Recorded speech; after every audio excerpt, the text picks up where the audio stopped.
Bible గ్రంథంలో కూడా ఒక నాయకుడు ఉన్నాడు. ఆ నాయకుడు ఎవరంటే ఏలీ అండి. ఏలీ తమ జీవితంలో ఇశ్రాయేలుకు మంచి యాజకుడుగా ఉన్నాడు, నాయకుడుగా ఉన్నాడు. ఇశ్రాయేలు ప్రజలందరినీ ఏకతాటిగా భక్తి మార్గంలో, నీతి న్యాయంలో, ధర్మశాస్త్రమును నడిపించే విషయంలో ఎక్కడ కూడా వెనుకడుగు వేయకుండా అందరినీ ఖండించడంలో, తప్పుదిద్దడంలో, నడిపించే విషయంలో మంచి నాయకుడుగానే పిలువబడ్డాడు. ఇశ్రాయేలు అందరూ కలిసి ఏలీ దగ్గరికి వచ్చి ఏలీ చెప్పిన మాటలు విని లోబడేవారు. అలాంటి పరిస్థితిలో స్త్రీలనగా, పురుషులనగా, చిన్నపిల్లలనగా, యవనస్తులనగా ఎవరైనా ఏలీ దగ్గరికి వచ్చి సమస్యలను చెప్పుకొని సమస్యలు తీర్చుకొని పోతున్న కాలంలో ఏలీకి 2 కుమారులండి, ఓప్నీ, ఫీనెహాసు. ఏలీ నాయకుడి కానీ కుటుంబానికి నాయకుడు కాలేకపోయాడు. ఇశ్రాయేలు ప్రజలకు నాయకుడే గాని కుటుంబానికి నాయకుడు కాలేకపోయాడు.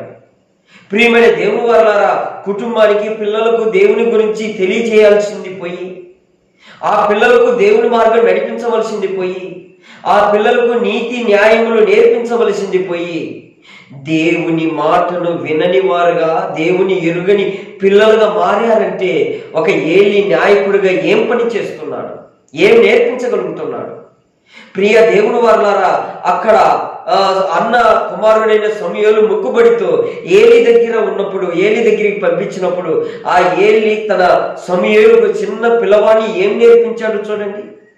మంచి మార్గం నేర్పించాడు, నీతి న్యాయములు నేర్పించాడు, భక్తి మార్గం నేర్పించాడు, పరిచర్య నేర్పించాడు. పెద్దవాడైన తర్వాత ఇశ్రాయేలుకు నాయకుడుగాను, ఇశ్రాయేలుకు న్యాయాధిపతిగాను, ఇశ్రాయేలుకు దిక్సూచిగాను, ఇశ్రాయేలుకు దీర్ఘదర్శిగాను మారిపోయాడంటే పుట్టిన కుమారుల మీద ధ్యాస లేదు కానీ పక్కోని మీద ఎంత ధ్యాస పెడితే వాడు ఎంత గొప్పవాడైపోయాడు చూడండి.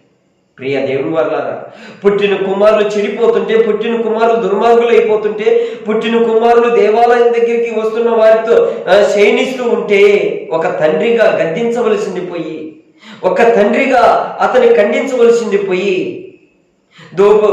దేవుని సంఘంలోని వచ్చే కానుకలను తీసుకొని కుమారులకి ఇచ్చి ఎంజాయ్ చేయమంటున్న తండ్రిని చూశారా? ఇదిగో దేవుని మాట వినని ఓప్నీ, ఫీనెహాసాలు దేవుడు చూసి చూసి, కన్న తండ్రి చూసి చూసి ఏం చేశాడో తెలుసా? ఇదిగో ఒక తండ్రిగా, నాయకుడిగా పని చేయవలసింది పోతే, ఒకవేళ పని చేయకపోతే పరలోకమందున్న తండ్రి పని చేయవలసి వస్తుంది. ఒక తండ్రిగా ఫెయిల్ అయిపోతే, ఒక తండ్రిగా కుమార్తెను చక్కదిద్దకపోతే పరలోకపు తండ్రి మరి దిగి రావలసి వస్తుంది. ప్రియమైన దేవుని వరలారా, ఇదిగో ఓప్నీ, ఫీనెహాసాలు యుద్ధమందు ఫిలిస్తీన్ల మధ్య ముందు పెట్టి చంపేశాడండి. ఇశ్రాయేలు మందసమును తీసుకొని పోతుంటే ఆ వార్త విన్న ఏలీ దైవజనుడు, నాయకుడు మెడ విరిగి చనిపోయినట్లుగా రాయబడింది.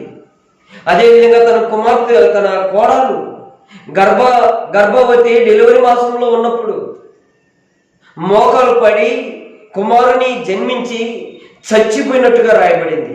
ప్రియ దేవుని వారలారా, సేవకులారా, తండ్రులారా, ఈరోజు మీ కుటుంబాల్లో ఎక్కడ ఫెయిల్ అయిపోయారో, ఎక్కడ నీ కుటుంబంలో నీ పిల్లలకు చెప్పలేదేమో, నీ కుటుంబానికి నీ నాయకత్వం బాగలేదేమో, అయితే దేవుడు దిగి రావలసి వస్తుంది, తీర్పు తీర్చవలసి వస్తుంది.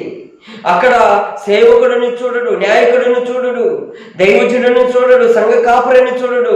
నీ కుటుంబాన్ని ఏలకపోతే, నీ కుటుంబాన్ని సరిదిద్దకపోతే,